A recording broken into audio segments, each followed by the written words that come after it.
की तो मेरे लिए उतनी ही आदरणीय है जितनी मेरी माता जी आदरणीय थी। अब पंक्ति सुनना।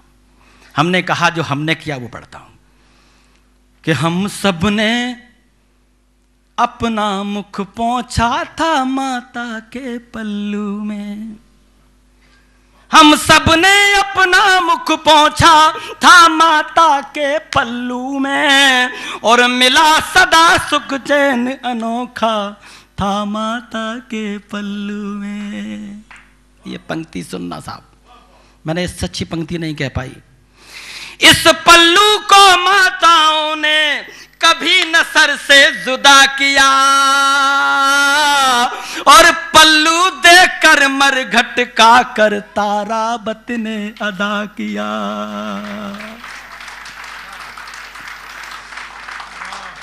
हरिश्चंद्र ताराबती, एक बात हरिश्चंद्र जी खड़े हुए हैं शमशान घाट पर, और ताराबती जब अपने बेटे को लेके जाती है तो अपनी साड़ी का पल्लू देकर के कर अदा करती है। पल्लू देकर मरघट का कर ताराबत ने अदा किया। दीर्घायु देने को सर पे पल्लू ही रख देती थी, और ठिठुर रहे बच्चों को माता पल्लू से ढक देती थी। ठिठुर रहे बच्चों को माता पल्लू से ढक देती थी, कभी नहीं रुकता पहिया। अब आप सोच रहे होंगे कि काफिया क्या होगा। अरे गजब, मैं आपको नतमस्तक होकर प्रणाम करता हूं। कभी नहीं रुकता पहिया माँ की ममता की गाड़ी का,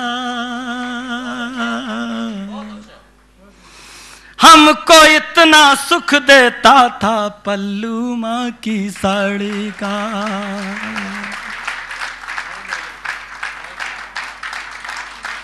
केडिया साहब एक तर्क और सुनना, शायद आपके मकाम का हो जाए। हमने यूं कहा प्रसाद बंटता था, सब बच्चों को मिलता था, और कोई माँ को दे देता था। मैं नहीं जानता इस युग की माताएं क्या करती, पर मेरी माँ उसी पल्लू में बांध लेती थी। और आपको सच बताता हूं, जब मां के पल्लू की गांठ खुलती थी तो वो प्रसाद बांका नहीं, फिर बच्चों को दोबारा मिलता था। अब पंक्ति सुनना। इस पल्लू में बंधी चीज में मां सबको हक देती थी, बेटी के अटल सुहाग हेतु सर पे पल्लू रख देती थी। बेटी के अटल सुहाग हेतु सर पे पल्लू रख देती थी। माँ कहती थी बेटी पल्लू का आदर बिखर न जाए, और ध्यान सदा ही रखना सर से पल्लू उतर न जाए।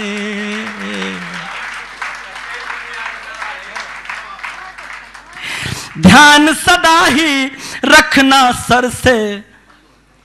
और इस आंगन में खड़े होकर मैंने अपनी बहनों से, अपनी भाभियों से कहा,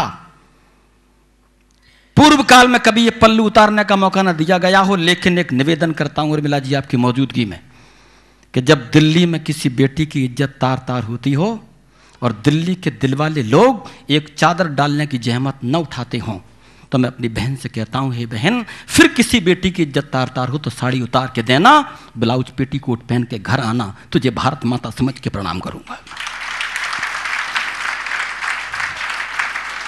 लोग कहते हैं दिल्ली दिल वालों की है।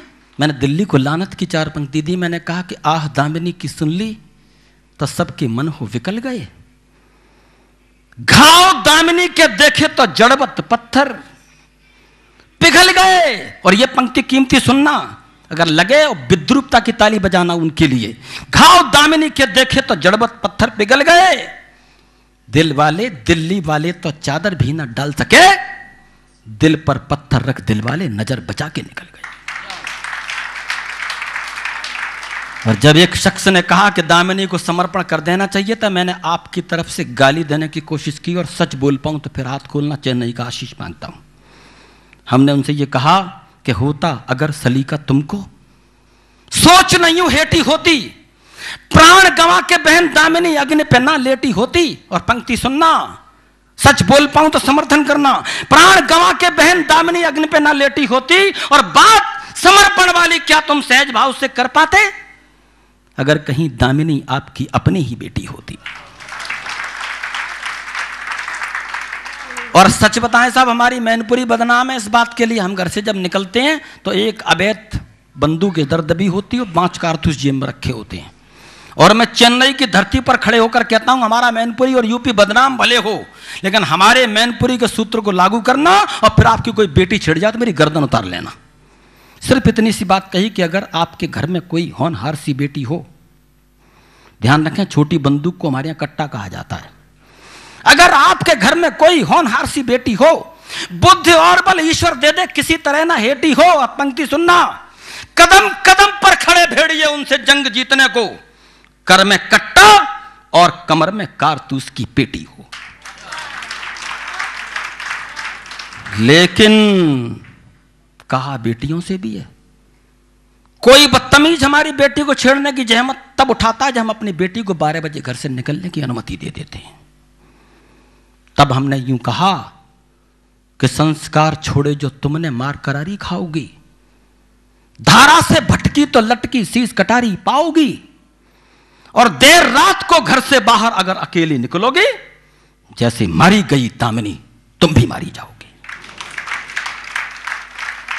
मां कहती थी बेटी पल्लू का आदर बिखर न जाए, और ध्यान सदा ही रखना सर से पल्लू उतर न जाए। तर्क सुनना, अगर उतर भी जाए तो फिर अपना फर्ज निभाना है, किसी दामिनी की खातिर पल्लू को कवच बनाना है। राजा नल की पत्नी का नाम दमयंती था, तो जंगल जंगल भटकी थी। हमने कहा कि दमयंती की तरह सहन, अब काफिया सुन लेना साहब, दमयंती की तरह सहन कर लेना कांटा झाड़ी का, दमयंती की तरह सहन कर लेना कांटा झाड़ी का, और हमको इतना सुख देता था पल्लू माँ की।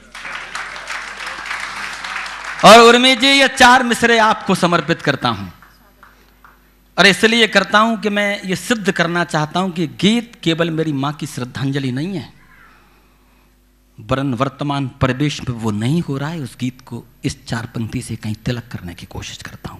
अंतिम वंद सुनना, बहुत मोहब्बत बहुत प्यार आपने दिया। मैं सच कहता हूं, इस चेन्नई की धरती पाकर भाव विभोर हो गया। मुझे हिंदी भाषी क्षेत्रों ने भी इतना मोहब्बत नहीं दी, और आपने ये प्यार दिया। और आदरणीय, इस गीत को सुनकर बहुत लोगों की आंखों में आंसू देखे हैं, और कहीं आप भी फपक पड़े हैं तो मेरी कविता का धर्म सार्थक हो जाता है। पंक्ति सुनना साहब, हमको इतना सुख देता था पल्लू माँ की साड़ी का। मुझे बहुत अच्छा लगा कि यहाँ जो माताएं बैठी हैं मेरे प्रणाम के योग्य हैं। आपकी तरह परिधान पहन करके जिनका ये पल्लू सुरक्षित है, मैं दंडवत होकर प्रणाम करता हूँ। और किसी ने सलवार कुर्ता पहनकर दुपट्टा डालकर भी अपने सम्मान को सुरक्षित रखा है, मैं उन्हें भी प्रणाम करता हूँ। आप भी प्रणम्य हैं, लेकिन जीन्स पहनने के बाद जिनका दुपट्टा गायब हो गया है, मैं 4 पंक्ति उनके लिए पढ़ता हूँ। अंतिम सुनना साहब, नवयुग की माताओं ने, कुछ ने, सबने नहीं, नवयुग की माता, बेटी तुझे भी प्रणाम करता हूँ, तू भी उस मान्यता को कायम रखे हुए है। नवयुग की माताओं ने सारे नियमों को तोड़ दिया, पश्चिम की परिधान पहन साड़ी का पल्लू छोड़ दिया। पल्लू चला गया माता का जब से साड़ी छूट गई,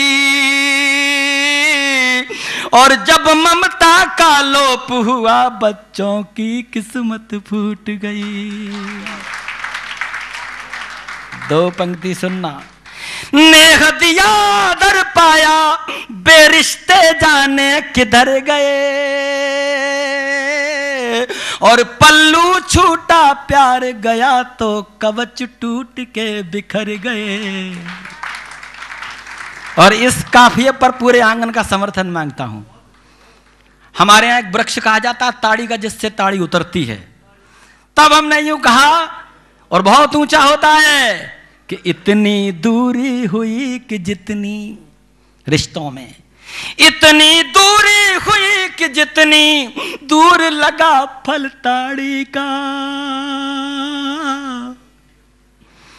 हमको इतना सुख देता था पल्लू माँ की साड़ी।